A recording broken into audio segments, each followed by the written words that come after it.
Mr. Krabs secretly printed counterfeit money by putting a $1 bill into a printing press. Unexpectedly, this drove SpongeBob crazy. One day, Mr. Krabs spent 5 cents to place an advertisement in the newspaper because it was so small that a magnifying glass was needed to see it. The advertisement didn't bring in any customers. He went outside Krusty Krab and noticed that people now preferred gossip newspapers. When Mr. Krabs saw how profitable newspaper sales were, he immediately bought a printing press. From then on, SpongeBob not only had to be a cook at Krusty Krab but also a reporter. However, at first, SpongeBob didn't know what to photograph, so he took a picture of Patrick staring blankly at a lamppost, hoping to make it a gossip story. The next morning, Mr. Krabs rushed to check the newspaper sales, only to find that not a single newspaper had been sold. Customers complained that the newspaper was too boring. Mr. Krabs angrily scolded SpongeBob because no one would pay to read a story about an idiot staring blankly at a lamppost. He told SpongeBob to use his imagination more. For example, you could say something like, "Oh man, Mary's pole." Then you could alter the photo a little to fit the headline and see?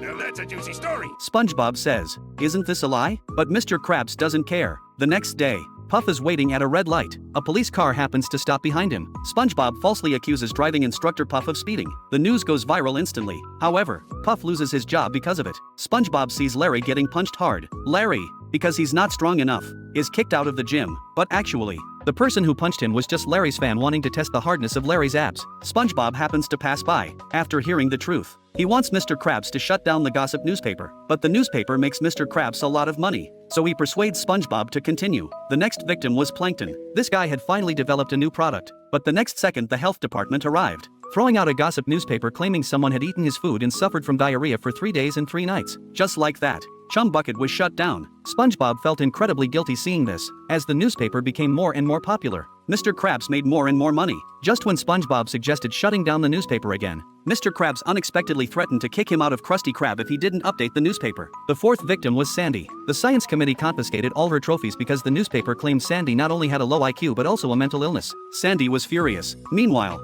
more and more people were buying the newspaper at Krusty Krab. You really outdone yourself this time.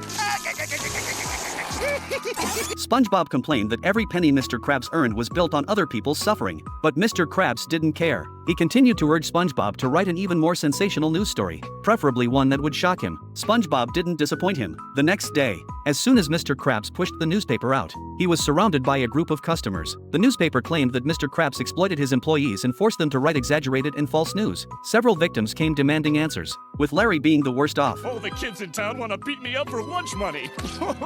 Just like that, Mr. Krabs' business empire was completely destroyed. The money from selling newspapers was stolen by the customers. This reflects how low-cost rumors can ruin someone's life in today's society. Looking at the printing press, Mr. Krabs had a new idea to make money.